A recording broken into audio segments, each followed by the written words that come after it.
இப்படிப்பட்ட ஒரு நிலைமை வரும் என்று நான் கனவிலும் கருதவில்லை. 32 ஆண்டுகால மறுமலர்ச்சி திராவிட முன்னேற்ற கழகத்தின் பயணத்தில் கரும்புள்ளியாக தலைவர் வைகோ அவர்கள் கடந்த 9ஆம் தேதி ஊடகத்திற்கு தந்த செவ்வியில் தலைவர் பிரபாகரனுக்கு மாத்தையா எப்படி துரோகம் செய்தாரோ அதைப்போன்று மல்லை சத்யா எனக்கு துரோகம் செய்தார் என்று பொதுவெளியில் பேசிய காரணத்தினால் அதற்கு பின்பாக ஏற்பட்ட நிலைமைகள் கேள்விக்குறியாக போயிருக்கிறது. எனவே நீதி கேட்பதற்காக ஒரு ஜனநாயகம் என்பது மக்களுக்காக உருவாக்கப்பட வேண்டும். மக்களுக்காக கட்சி நடத்துகின்ற அரசியல் கட்சிகள் உட்கட்சி ஜனநாயகத்தை பாதுகாத்திட வேண்டும் என்கின்ற அந்த ஒற்றை நோக்கில்தான் இன்றைக்கு சிவானந்த சாலையில் எங்களை வருத்திக் கொண்டு உண்ணாநிலை அறப்போராட்டத்தை மக்கள் மன்றத்தில் நீதி கேட்பதற்காக நாங்கள் நின்று கொண்டிருக்கின்றோம். 32 ஆண்டுகால மறுமலர்ச்சி திராவிட முன்னேற்ற கழகத்தின் பயணத்தில் தமிழ்நாட்டுடைய ஜீவாத உரிமைகளுக்காக தலைவர் வைகோ தலைமையிலும் அவர் செல்ல முடியாத களங்களில் நாங்களும் சென்று பல போராட்டங்களை சந்தித்து ஏறக்குறைய 32 வழக்குகள், பாஸ்போர்ட் முடக்கப்படுகின்ற நிலைமைக்கு தள்ளப்பட்டேன். ஆண்டுக்கு 50,000 கிலோமீட்டர் நெடும் பயணம் என்று ஆண்டுதோறும் என்னுடைய பயணங்கள் தொடர்ந்து கொண்டிருந்தது. தலைவர் வைகோவுடைய மகன் துரை அவர்கள் அரசியல் பிரவேசத்திற்கு பின்னால் தலைவர் வைகோ அவர்களுக்கு நெருக்கமானவர்கள் ஓரங்கட்டுப்படுவதும் புறக்கணிக்கப்படுவதும் அலட்சியப்படுத்துவதும் அவமானப்படுத்துவதும் தொடர்ந்து நடந்து கொண்டிருந்தது. தொண்டர்களால் முறைப்படி தேர்வு செய்யப்பட்ட மாவட்ட செயலாளர்கள் அண்ணன் ஊனை பார்த்திபன், அண்ணன் செல்வ பாண்டியன் உள்ளிட்ட தோழர்கள் முறையாக தேர்வு செய்யப்பட்டிருந்தாலும் முன்னறிவிப்பு ஏதும் இல்லாமல் தூக்கு தண்டனை கைதிக்கு கூட கடைசி விருப்பம் என்னவென்று கேட்பார்கள். ஆனால் அப்படிப்பட்ட ஒரு நிலைமை மறுமலர்ச்சி திமுகவில் இல்லாத ஒரு சூழல் உருவானது. இது குறித்து தலைவர் வைகோவிடம் பேச வேண்டும் என்று விரும்பி தொலைபேசி அழைப்பு எடுத்தால் அவர் துரை சொன்னால் மட்டும்தான் யாரிடம் பேச வேண்டும் என்ற நிலைமைக்கு அவர் தள்ளப்பட்டார். எனவேதான் இந்த சூழலில் உட்கட்சி ஜனநாயகத்தை பாதுகாப்பதற்கும் என்னுடைய 32 ஆண்டுகால அரசியல் பொது வாழ்க்கையை களங்கப்படுத்துகின்ற விதத்தில் ஒரு அபாண்டமான துரோகப்பழியை சுமத்தியதை நாட்டு மக்களிடம் நீதி கேட்பதற்காகவும் தான் இன்றைக்கு சிவானந்த சாலையில் உண்ணாநிலை அறப்போராட்டத்தை மேற்கொண்டிருக்கின்றோம்.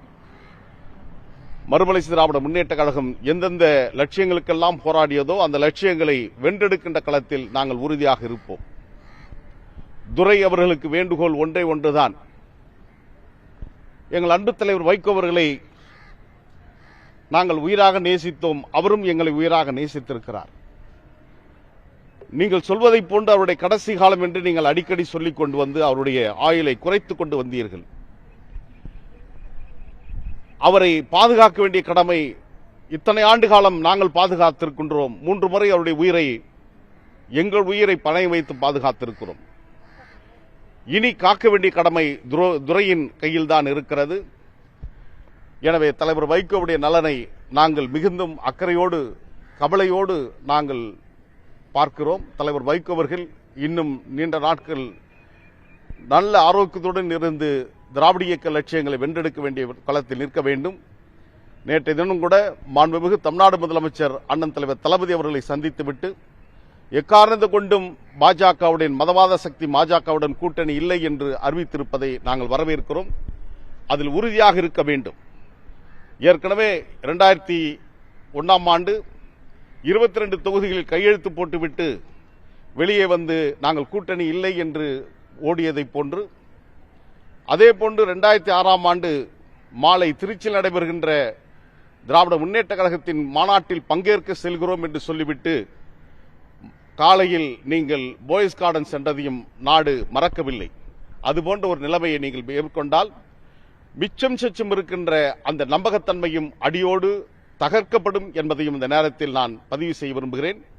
திராவிட இயக்கத்தின் லட்சியங்களை காக்கின்ற களத்தில் நாங்கள் எங்களை அர்ப்பணித்துக் கொள்கிறோம். எனவேதான் தமிழ்த்தாயின் தலைவன் பேரறிஞர் அண்ணா அவருடைய நினைவிடத்தில் வந்து அவருக்கு அஞ்சலி செலுத்திவிட்டு அவர் காட்டிய அந்த லட்சிய பயணத்தில் பயணம் செய்வதற்கு உறுதியேற்றுக் கொண்டோம். முத்தமிழ் டாக்டர் கலைஞர் அவர்கள் நினைவிடத்திற்கும் அவருடைய திருவுருவ சிலைக்கும் மாலை அணிவித்திருக்கிறோம். அடுத்ததாக சிம்சன் எதிரே இருக்கின்ற பகுத்தறிவிப்பாளன் தந்தை பெரியாருடைய திருவுருவ சிலைக்கு மாலை அணிவித்துவிட்டு காவல்துறை சொன்னதை போன்று 10 மணிக்கு எங்களுடைய உண்ணாநிலை அறப்போராட்டத்தை துவங்க இருக்கிறோம். எங்களுடைய நீதிக்கான இந்த போராட்டம் நிச்சயம் வெற்றி பெறும் என்ற நம்பிக்கையில் நாங்கள் உறுதியாக இருக்கிறோம். வாரிசு அரசியலை எதிர்த்துதான் மதிமுக இப்ப நம்முடைய மகனுடைய அரசியலுக்கான நீங்க குறிப்பா என்ன சொல்றீங்கன்னா மதிமுக மகன் திமுக அது போன்று இப்ப ஆயிடுச்சு அப்படின்னு சொல்றீங்க. ஆனா இப்ப வந்து அண்ணாவுடைய நினைவிடத்தை வந்து மரியாதை செலுத்துறீங்க. ஆனா திமுக தலைவராக இருந்த கருணாநிதி நினைவிடத்தை வந்து இப்ப மரியாதை செலுத்துறீங்க. இதை எப்படி எடுத்துக்கணும்? திராவிட இயக்கத்துடைய நெடிய வரலாறு நூற்றாண்டு கடந்த வரலாறு. அந்த நூற்றாண்டு கடந்த வரலாற்றை நீதி கட்சி துவங்கி திராவிட முன்னேற்ற கழகம் என்ற நிலைப்பாடுகள் தான் பரிணாம இயக்கமாக வளர்ந்திருக்கிறது. அண்ணா காட்டிய அந்த திசைவழி பயணத்தில் தான் முத்தமிழ் டாக்டர் கலைஞர் அவர்கள் தன்னுடைய பயணத்தை மேற்கொண்டார். அந்த வழியில்தான் மறுமலர்ச்சி திமுக பயணிக்க வேண்டும் என்ற உளப்பூர்வமாக நாங்கள் எல்லாம் நம்பி தலைவர் வைகோவுடைய தலைமையில் இணைந்து பணியாற்றினோம். எப்பொழுது மறுமலர்ச்சி விலகி 5 தியாகிகள் தீக்குளித்து தங்களை மாய்த்துக் கொண்டார்கள். அந்த ஈகம் இன்றைக்கு வீண் போயிருக்கிறது. மகன் அரசியல் குறைந்தபட்ச அளவு கூட ஒரு பக்குவப்படாத ஒருவரை கொண்டு வந்து இருக்கின்ற மூத்த அரசியல் தலைவர்கள் எல்லாம் அலட்சியப்படுத்துவதும் அவமானப்படுத்துவதும் ஏற்றுக்கொள்ள முடியாத சூழல். எனவேதான் அந்த திராவிட இயக்கத்தின் களத்தில் நாங்கள் எந்த லட்சியங்களை தாங்கி சர்பிட்டி தியாகராயர், டி.எம். நாயர், நடேசனார், அயோத்திதாச பண்டிதர், தந்தை பெரியார், பேரறிஞர் அண்ணா, முத்தமிழ் டாக்டர் கலைஞர், எங்கள் அன்பு தலைவர் வைகோ, மாண்புமிகு தளபதி அண்ணன் தளபதி ஸ்டாலின் அவர்கள், ஐயா ஆசிரியர் வீரமணி, அண்ணன் கொளத்தூர் மணி, அண்ணன் ஜி ராமகிருஷ்ணன் போன்றவர்கள் முன்னெடுத்து செல்கின்ற அந்த களத்தில் எங்களையும் இணைத்துக் கொண்டு அந்த பயணத்தில் ஓடுவதற்காக நாங்கள் நின்று கொண்டிருக்கின்றோம். இதுவரையும் நான் மறுமலர்ச்சி திராவிட முன்னேற்றத்தினுடைய துணை பொதுச் செயலாளராகத்தான் நீடிக்கின்றேன். இன்னும் அவர்கள் என்னை நீக்கவில்லை, நாங்களும் விலகவில்லை. எனவே இந்த காலகட்டத்தில் அந்த லட்சியங்களை வென்றெடுக்கின்ற களத்தில் உறுதியாக நாங்கள் நின்று கொண்டிருக்கின்றோம். அதாவது மதிமுக வெளியேற்றப்பட்டவங்களும் அதிமுக வெளியே போனவங்களும் போராட்டங்களை செய்வாங்க.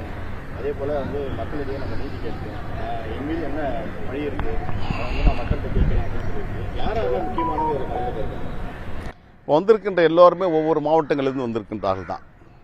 நாங்கள் இந்த போராட்டம் என்பது நீதி கேட்பதற்காக, அந்த துரோகம் என்கின்ற அந்த ஒற்றை வார்த்தைக்காகத்தான் இன்றைக்கு உண்ணாநிலை அறப்போராட்டத்தை மேற்கொண்டிருக்கின்றோம்.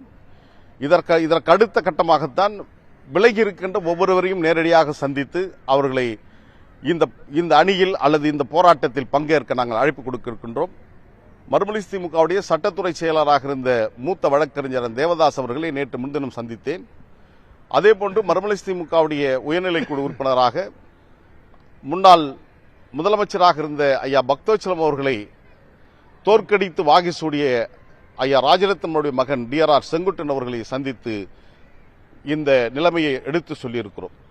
ஏற்கனவே இந்த போர்க்களத்திற்கு வருவதற்கு முன்பாக பொதுவுடைமை இயக்கத்துடைய மூத்த தலைவர் ஐயா வாழும் சாட்சியாக விளங்கிக் கொண்ட ஐயா ஆர்.என்.கே. நல்லக்கண் அவர்களையும், மார்க்சிஸ்ட் கம்யூனிஸ்ட் கட்சியுடைய மூத்த தலைவர் ஐயா டி.கே. ரங்கராஜன் அவர்களையும், தமிழ் தேசிய விடுதலை இயக்கத்துடைய தலைவர் பெருமைக்குரிய ஐயா பழநெடுமாறன் அவர்களையும், உலகத்தமிழ் பிஜேபி உலகத்தமிழ் சங்கத்துடைய தலைவர் அப்பா வி.ஜி. சந்தோஷம் அவர்களையும் இந்த மூத்த தலைவர்களெல்லாம் சந்தித்து என்னுடைய நிலைமை விளக்கியிருக்கிறேன்.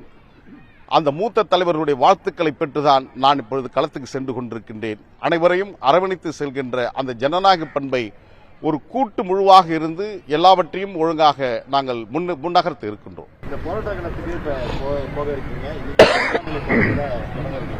இதுக்கு அடுத்தது மல்லை சத்தியாவுடைய நடவடிக்கைகள் என்னவா இருக்கும்? இதற்கு பின்பு நீங்க என்னென்ன நடவடிக்கைகள் எடுத்து எதெல்லாம் திராவிட இயக்கம் கடந்த 32 ஆண்டுகளில் மறுமலர்ச்சி திமுகவில் நாங்கள் பயணம் செய்தோமோ அதே பயணத்தில் நாங்கள் உறுதியாக செல்வோம். அதில் எந்த சமரசமும் இல்லாமல் போராடுவோம். வருகின்ற செப்டம்பர் துவங்கி அக்டோபர் வரையிலும் ஈழத்தமிழர்களுக்கு நீதி கிடைக்கவில்லை. ஏறக்குறைய 16 ஆண்டுகள் ஓடிவிட்டது. ஜெனிவா மனித உரிமை ஆணையம் கூட இருக்கிறது. அந்த மனித உரிமை ஆணையத்தில் ஈழத்தமிழர்களுடைய வாழ்க்கையில் விடியல் வர வேண்டும் என்கின்ற அந்த இலக்கில் நாங்கள் உறுதியாக நின்று அவர்கள் குரல் கொடுக்க இருக்கின்றோம். அதே போன்றுதான் முத்தமிழ் டாக்டர் கலைஞர் அவர்கள் விட்டுச் சென்ற பணியை மாண்புமிகு முதலமைச்சர் தளபதி அவர்கள் முன்னெடுத்துக் கொண்டிருக்கின்ற அந்த பணிகளுக்கும் எங்களால் முடிந்த அளவுக்கு அதுக்கு பக்கபலமாக நாங்கள் ஒரு துணையாக நிற்போம் என்பதை இந்த நேரத்தில் பதிவு செய்கிறோம். திராவிட இயக்கத்தை வென்றெடுக்க வேண்டிய களத்தில் மதவாத சக்திகளுக்கு ஒருபோதும் இங்கே இடமில்லை என்கின்ற அந்த சூழலில்தான் எங்களுடைய பயணத்தை நாங்கள் உறுதியாக மேற்கொள்வோம்.